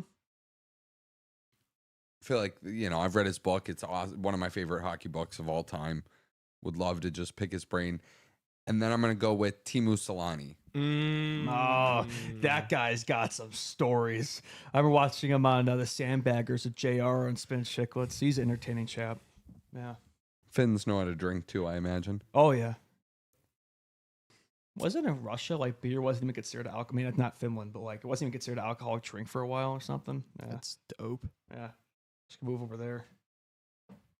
And that is my draft. To you, Raven, to wrap up yours. I mean, I'm going to take it just because he's dropped so far, but, the great Wayne Gretzky's probably got some good stories. Fair. He's probably got some good stories. Feels weird taking him at 4, but. Can't really deny that one. Wait. Am I next? Yeah. Well, I have Kane, so give me Jonathan Toews. Why not? I'd love to hear about his adventures in India, his healing journey the last little while, what he's been up to, some of his experiences dealing with long COVID, whatever it was, just as, getting back to the NHL and all that, and also just obviously the dynasty years with Kane. Yeah. For my last pick, I'm going to go with fucking right, Chicago. Give me Corey Crawford. Fun guy. Yeah. That was a fun one. Okay, some honorable mentions. Honorable mentions. Well, Literally any NHL player ever. there are some fun ones though. Biz, one of them. Sober right now. Henrik Lundqvist probably would be pretty fun to get a drink with. Ace. Sidney Crosby would probably be a little interesting to get a drink with. Yeah. Did anybody say McDavid? See, but like Sid, I don't know if I want to get in like He's just such a classy guy. Yeah, I don't I want to get drinks with guys that are like, let's get another round. Guys that want to stay out. You know, Sid's Crosby, Sid's like 2 pops and then's got to get home by 8:30. Drew Doughty could be a fun one. That'd be a good one. There's a guy I wanted to Especially say, but I think it would only work in Canada. So yeah. Who? Betsy. Would work in the U.S. Yeah, there's definitely some fun guys probably. Yeah. All right, that was a good one. Brady Kachuk. Yeah. I thought about taking both Or Kachuk Marchand, bros. Yeah. Any of those like enforcers in Malkin. the last 15 years probably Really got some any stories. Russian. Yeah, any Russian guy. Could have gone Cooch there. All right, guys, enjoy the rest of the show. And there you have it, Chicago Hockey Radio's Mount Rushmore of guys they'd like to get a drink with. I'm looking more and more at this graphic that was made for it, and I just like Bufflin in a Winnipeg Jets jersey, Chris Chelios in a zoomed headshot of, he looks like a referee in that picture. Is that even Chris Chelios? Wait a minute, is that even Chris Chelios? Let me see that. Who? Genuinely. No, that's Christian. Okay. But bet that it's been a question mark. Yeah, some of the picks for you weren't too helpful. And then you've got Ovi just shirtless in a fucking fountain. Like, that was the summer of Ovi in 2018. But yeah. like how We're not gonna fucking suck this year. And then like even these, like Patrick Kane's drinking out of the cup, and I just get Matthew Tkachuk just like about to like go in for a draw with his mouth guard hanging out of his mouth. I got Jonathan Tays surfing. Hell yeah. Oh my gosh, done dirty. But that was a fun one, yeah. And we chuckled at honorable mentions because I think it'd be harder to find guys in the NHL that wouldn't be fun to grab a drink with. Yeah, imagine that list is pretty short there. Maybe CHR Mount Rushmore of NHL players you wouldn't want to get a drink with. Or, I guess it's something else you could. Well, Crosby actually, would probably be on that yeah, list. it probably would be. Like I'd love to like go out to dinner with Sidney Crosby, like not like a drink. Like I don't know, I'm not like that, but yeah, just like have a conversation. Like I feel like he'd be a fun guy to talk with, but not like have a drink with. If that makes sense. He'd probably be fun to have a drink with. Yeah. But well, like, I think he and McKinnon normally party with each other in Nova Scotia, right? Yeah, after when they win the cup and stuff. Yeah. I bet they have a lot of like Mick Ultras and yeah, when they go to Tim Hortons together and all that. Yeah, Yeah.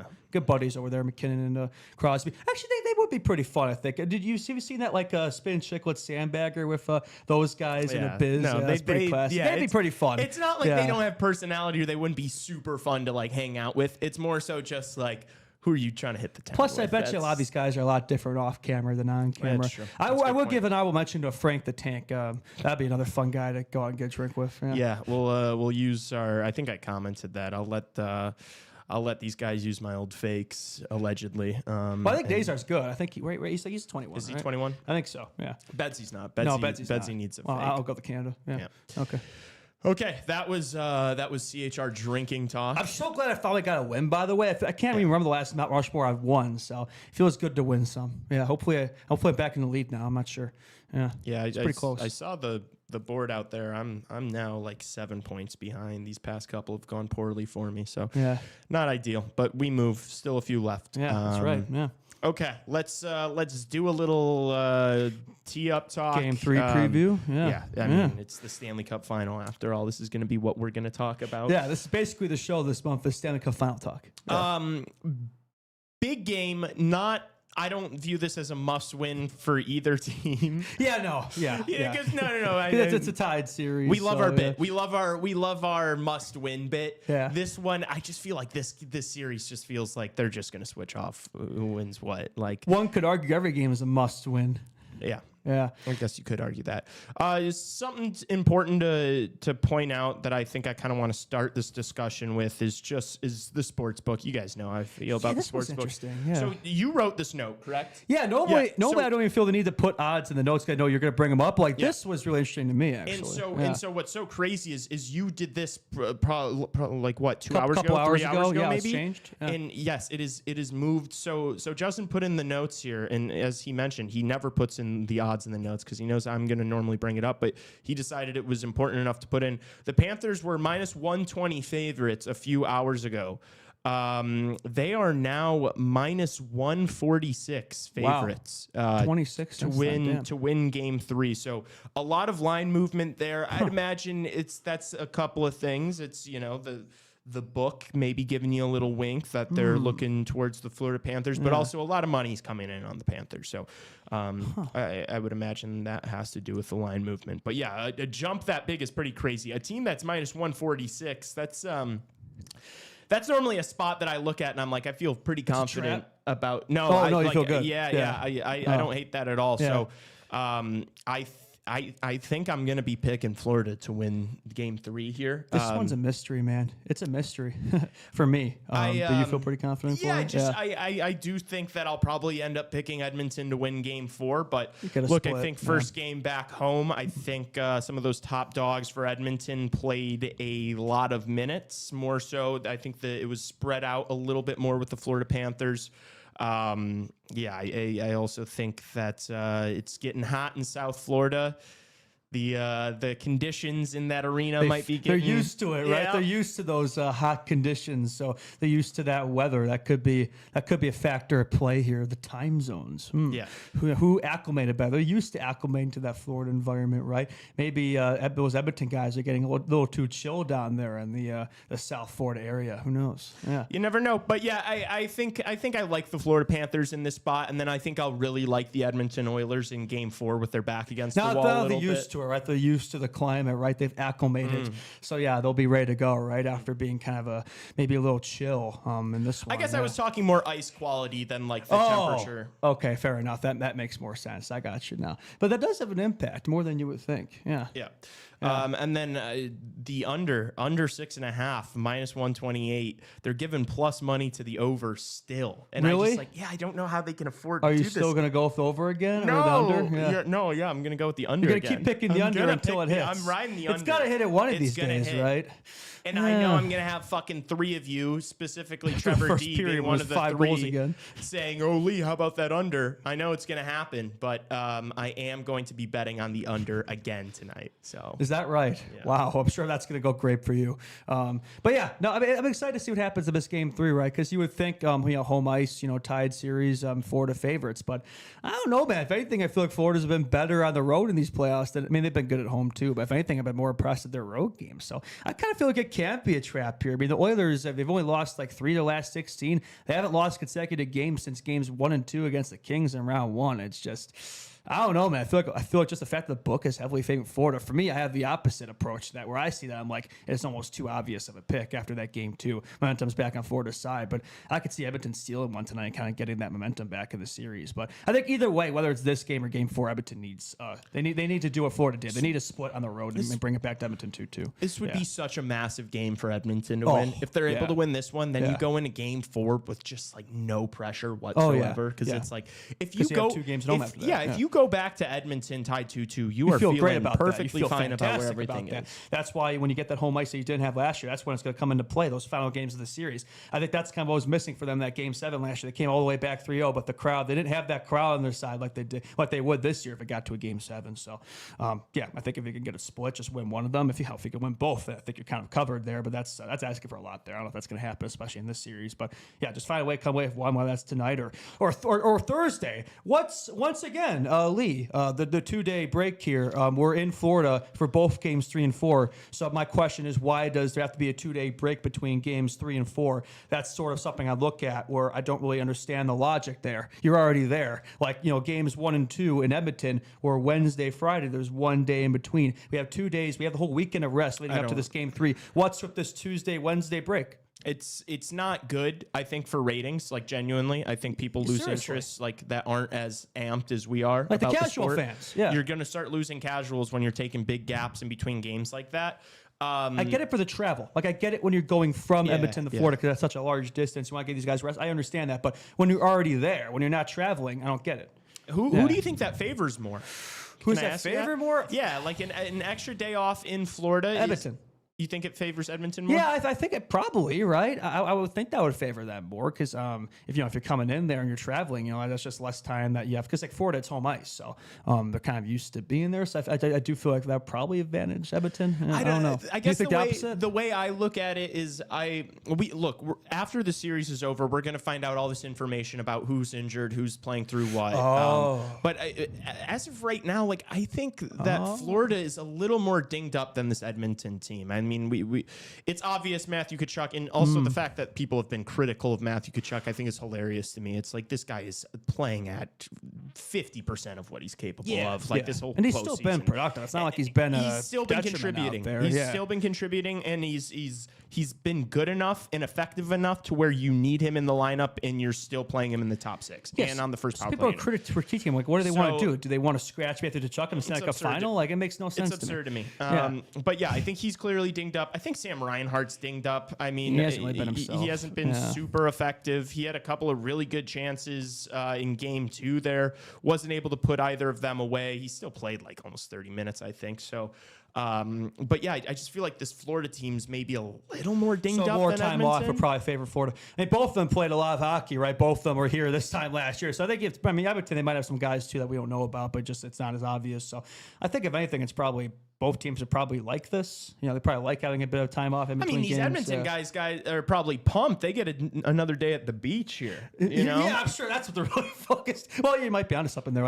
Sure, because after a game, like probably Tuesday, they probably be at the beach. Then Wednesday, probably get back to practicing, right? But I guess this time of year, you don't really need to be doing a lot of practicing. It's like, what is the practice? Yeah, I think you've if done anything, the it's work. probably just video. It's probably just video on on recovery. the ops. Yeah, like what do you need to? No, because you want to save. You want to rest. You want to save your legs. Yeah, I'm sure they do some, probably just warm ups, like optional skates and stuff like that. Probably this time of year, I would imagine. Yeah. Yeah. Also, another thing that, because both games have gone to overtime and the margins have been so slim, that I feel like we've been doing less goaltender talk. I know there's been a lot of goals, but both guys have come up with massive solid saves. Yeah, I'd say Bob's been slightly, and I mean ever so slightly better. He's had a few less softies. Where Skinner's been good. But he is due for maybe like you'll see maybe a goal or two a game, or like maybe could have had that one. But they'll also make his big saves when he gets it. Bob's had so much more of that though, where it's like he's had those highlight reel saves. You just don't really see as much of those from Skinner. Like Skinner will stop kind of what he has to, but won't always give you more than that. I do feel like Bob's been slightly more effective from that standpoint. He's faced more shots, faced more chances, and I'd say that's a difference for Florida, having even just a slightly better edge in net. I don't know if that's. I guess that's the point I was about to make is like we're yet to have that moment or that game where we're talking about like a goalie stealing a game. This guy was the difference maker tonight. Like I don't think you can look at either of those games and be like, yeah, Skinner won game. Like Skinner was really good in game one. Bob almost stole that game. But like, yeah, you can't say like, oh wow, you really outdueled Bob. I guess if guys want to make, he made like one less, he made one more save, whatever. Yeah, you can maybe look at that goal that he let up in that double overtime. Maybe look at that as an example where it's like Bob made some huge save. What was it that cross-ice pass from like Davo to Draisaitl in that game where it's like you thought that was the one, and that was kind of the difference in that game where it's like maybe you look at that one Marchand goal, the Marchand goal, and think he probably should have that one. Yep. So yeah, I would say if there was more examples, I would say Bob's been slightly more sharp. But I wouldn't say there's been like a clear, obvious, like, oh yeah, he's been far better. Like, and we're probably going to see that at some point in the series. You would think there's going to be a game that's an under game where the goalie is going to be the biggest factor in terms of the outcome of that game, which we haven't really seen that yet. We're probably due for that. You would think. Yeah, we're due for. It feels like we're due for an under, so that means it's going to be another like 5-4, 4-3 game tonight, probably. I just want. I hope both of them keep playing well, and like because I don't want any like. I don't want a sleepy game. I don't want. Well, no. I'm okay with them like shutting the door. I guess the point I'm about to make is I don't want any like soft cupcake narratives after the end of this amazing series to be like, oh, Skinner didn't really play that well, and like Bob was just bad. Like who was more banged up than the other? Like we always see that. Yeah, I just want to see what we've seen in the first two games. Just like all the top dogs showing up. There hasn't been any. It's been band for band so far. Yeah, there right? hasn't been any easy narrative where it's like, oh, one team is just way better than this team. Everybody loves to do that, me included. Like we always like to look for like that one player maybe wasn't quite at the top of his game, like the scapegoat. Like I wouldn't say there's anybody to scapegoat. Maybe you could look at that game one with Noshik putting the puck out of play. Maybe that's an example. But that's a fourth-line guy. From like the star guys that you expect to show up, like I'd say everybody for the most part's looked apart. And that's good. Like you want to see your top players playing at their best this time of year, and we've absolutely been seeing that. I mean, I don't think you just have more teams that are more loaded than these two, and they've absolutely gone band for band so far. I mean, the amount of swings in these games, I imagine that's going to keep going. The lead changes everything. Like every period. Yeah, I really do think that game two was maybe the best hockey game I've ever watched. I think we're all saying that after game one, too, and game two did even better than that. So it's like, what do we have in store tonight? I do hope the Florida part of the series will match up to the Edmonton part of the series. That's one thing I worry about there. Because I do worry about, like the atmosphere, the fact that it is hotter there, and like maybe the ice isn't quite as good, and it's Florida versus, Edmonton, the Southern America market versus Canadian. Don't get me wrong, the Florida fan base has come a long way. They're very into, especially this time of year, but it's just not quite the same, the hockey game environment and here versus Edmonton. So I hope that these games 3 and 4 match up to games 1 and 2. It wouldn't shock me if these two, I'm not gonna say they're gonna be good hockey games, don't get me wrong, but they might not be quite as cinematic, historical, like best game you ever watched type hockey games. They might start to look more like your average cup final, lower scoring type games, which sometimes those can be the best games, actually, the ones where there isn't a ton of goal scoring. And every chance is hard to come by. I think if the goals start falling off a little bit, I don't think with how good these teams are and how evenly matched they are, I think it's impossible that we're going to have a snoozer of a game. I don't think it's going to happen. No. I think we're due to see a lower scoring game, but I think that game it's going to be so tight and there's going to still be chances and it's going to just be like really good defensive hockey. Yeah. Like I think it's going to be electric in just a different way. I don't think we're due for a snoozer at all. Because it must be said, those first two games didn't really have a ton of like structure per se. In many ways, it kind of felt like a regular season game with all like the really calls and stuff you were getting. So I wouldn't mind more of a pure game with less calls, less power plays, more even strength play, and really see that the true top dogs come out on top there. I want to see a game where it's like, oh, this team won because of the 5-4 was better, the special team was better, the power play was better. Like I want to see who can be. I want to see some even strength play tonight, just some pure who was better 5-5. That's what I want to see. Yeah, I think I'm with you. Same boat. And and as I mentioned before, I do think that first line for Florida does need to step up a little bit. Yeah, need more I think from those Barkey's guys. due. Like Barkov's he's too good. He's too good to like not. What is he going to go this whole series and not score? Like he's going to have a game, and I think I'm going to be betting on him again tonight. I thought I was getting ahead of the curve, and I obviously told you guys if you were there for the stream on Friday, I was on him to score. I had him in a lot of bets on Friday. I think I'm going to do the same exact thing tonight. I think I'm going to be on unders. I'm going to be on Sasha Barkov. And there we go. Well, let's see if you'll start to have some better luck in the Edmonton series when it comes to betting. Probably right? won't. Probably just going to be pissing away That's more money. why I cheer for Florida so much, because Edmonton screwed you so many times with the Vegas. Yeah, they have. That's hilarious. I'm also curious to see where does the series go in terms of see that physicality keep wrapping up, right? It feels like that you tend to see that, especially if both these teams as the series develops, you start to see those kind of inter-series rivalries develop with players and things like that. So be curious to see how what happens in that regard tonight. Yeah. Would I be wrong to say that this series hasn't really felt that nasty compared to but it feels like we're due for that. Maybe not. I don't. My only pushback and why I say maybe not is because I feel like these teams have so much respect for each other. Yeah. Like There's so much skill, they don't really need that type of. Yeah. Maybe I don't know what it is. I just I look at the way the Edmonton Oilers played the Dallas Stars and the Vegas Golden Knights, and then I look at the way the Florida Panthers played against the Leafs and the Canes. They both just seemed to have a little bit more of that nastiness. Well, because I think they know that's where they could take advantage of those lesser teams, where they know that same style of plays are going to work against this team, right?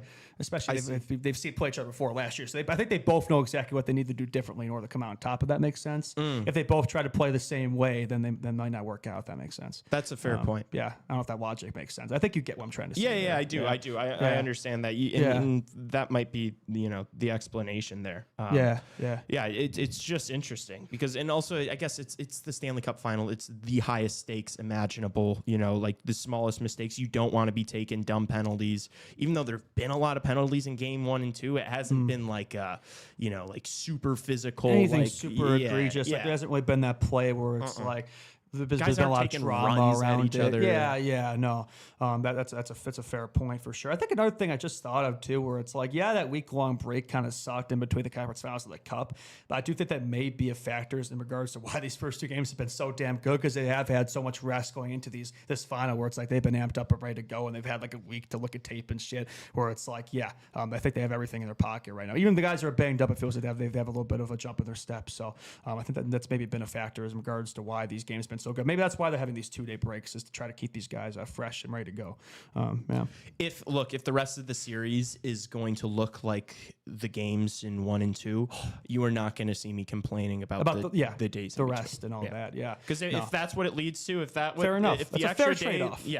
We take that. Yeah, we all take day. the hockey being a little spaced off, and it lasting longer into the year, if it means we're just getting the best quality hockey. I will say this. If this series, even the rest of it, even half resembles these first two games, I think this will go down as an all-timer. I think it already kind of, after these first two games, it's felt like we've watched 3-4 games already. I think it has all the makings. We've been saying it, but when you keep seeing it, it's if we can get a game tonight that keeps looking reminisces those games, maybe even another overtime classic. It's this could be the all-time series. Is that crazy to say? No, not at all. Just I had a conversation with my dad about about this where it's like, I think we're going to look back at this series and also the series being so good because we saw it last year and it's like, That it is too. the rematch. But like, we're going to look back at this series and like talk about this. Like, I really do see this Florida Panthers team going down as, granted, they need to win a couple more times, but like, as one of the greatest teams ever. Like, I really do look at, like, they are so dominant. They are so deep. They play the right way. They're so They have the physical. formula They're figured out. scary. They're so damn good. My dad says like it's the most perfectly constructed playoff team. That's what he keeps saying. Yeah, and I it would have to really- agree I with think that. he's Yeah. right. I Yeah. think he's right. Yeah. And then on the other side, it's the best player ever in Leon Draisaitl at the peaks of their career, Yep. playing their absolute best. Like the definition of an unstoppable force versus an immovable object. Yes. It's like both sides are so deserving and so good and like better than other teams and players we've seen before. And I was just gonna say where it's like I don't think these two teams are going anywhere soon. Like this might be way jumping ahead here, but I don't get the sense that this might be the last time we see these two might teams in the not. final. Is that crazy to say? it probably won't. I'm not saying it's gonna happen next year, but you don't know. Like, I Over don't the know. next 4 or 5 years, We you're might see telling them me again. both these Yeah. teams aren't going to make it I back don't to the think Stanley these Cup teams' final? windows are closing. No. Well, we'll see if Stan Bowman takes that personally. He might find a way to close it. But so that's why it almost feels more Porter for Edmonton because like Florida's already done it. So yeah, I'd say it is more Porter for Edmonton to come out on top. I don't think Florida's legacy is going to go to the shitter if they lose this final. It's like it's 3 straight finals. Like okay, fair enough. But I do think you want to win again. You though. got wanna to win again. got to Yeah. win a couple. Yeah. Like Yeah. don't get me wrong, Yeah. you've got to win a couple, Yeah. but I just like I predicted Florida to win this series. So after Yeah. this year, it's like all right, well they got 2 and they've gone back to back 3 times in a row now. And nobody's gone 3 in a row since I want to say the Islanders won 4 in a row in the 80s. So That yeah. immediately puts them in that kind of company. Yeah, it does. And so Yeah, it's like, yeah. I think we're gonna look back at these two teams decades from now and be like, wow, we Yeah. were lucky to see those teams go up against each other at the time they did. Because it's like Yeah. all these guys are in their primes. Obviously not Corey Perry, but you know what I'm saying. Playing like he's in his prime Yeah, right yeah, now. Yeah, it geez. look like he's looking He like might be. Anaheim Corey Perry right now. Yeah. Yeah, but it just feels like we are lucky to be witnessing this right now. You know what this is? I always look back at those 2010s Hawks teams, and it's like, you know what would have been a great final? If those Hawks teams faced off against the Penguins and those Crosby, Malkin, Pens teams. This is like This that. is that. This is that. This Yeah. is that. Like, we're literally getting the two. We don't always get that in hockey where you Yep. can literally say, these are the two best teams in hockey facing off against each other. I know it's like you theoretically think that's the case. If both teams are in the cup, those are your two best teams in hockey. I wouldn't necessarily say that's always the case. This year, it 100% is the case. I completely agree. And Yeah. with this Florida Panthers team, I do think they're gonna really try to find a way to keep Bennett and probably Ekblad around. But Well, if they do that, then they're whole- gonna. yeah, I they're feel set. like they're going to inevitably lose Lundell and They know Listerainen, there's or maybe somebody. one or. But like, Oh, Marchand. dude, Yeah. I think once like Lundell and Listerainen, when their contracts are up in a couple years, and if they walk, like I think these are first line players on other teams. I think Listerainen, yes, like absolutely, I think Listerainen would be a first line player, and I think Lundell could be a first line center. And We keep saying Frundell. How about Lundell? Lundell. I like that. But seriously, in 3 years, when they're a couple years older, I think these are going to be first line players, and we're going to look back at this Florida Panthers team and be That like, guy was a third oh liner. my gosh, this guy was playing third line minutes on this Florida team. That's how fucking good they were. I think that's a great point. I think that's how we're going to be talking about this Florida team in a few years' time. And so, yeah, for them to just be going bar for bar with this Edmonton Oilers team, it's special and it's so fun to watch. And we are going to be live streaming Game 3 tonight here on Chicago Hockey you know what's Radio's just fun YouTube about channel. this too that I just thought of too? I feel like everybody, not everybody, but I do feel like Florida were kind of the favorites last year. Not just in regards. I'm talking about like the fan favorites, where it's like it seemed like more people than not wanted Florida to win last year. It's definitely the opposite this year. Where everybody it's the wants Oilers. Nick Tri to win. Yep. So like this series has been flipped in all regards. I think that's what's fun to watch. You've really gotten to see everything, every little narrative and every storyline kind of converge, and for both sides. I think that's kind of been fun to watch as well. Yeah. And it also makes me want both these teams to have like really good summers and like acquire more talent. I want to see it again. Just This because has been so fun. Like, run let's- it back. Yeah, Run it. If this is what it's going to look like, keep giving it to me. Give more of it. please. Absolutely, right? Yeah, no, I'm with you on that one. I can see more of this. Absolutely. Yeah. It's been so good, chat, and the live streams have been so fun. So do not miss the live stream tonight. It's gonna be a blast. It's gonna be another banger game. We've still got to do score predictions, which is gonna be tough here. Yeah. Do I want to fall in your under trap here? I just don't know.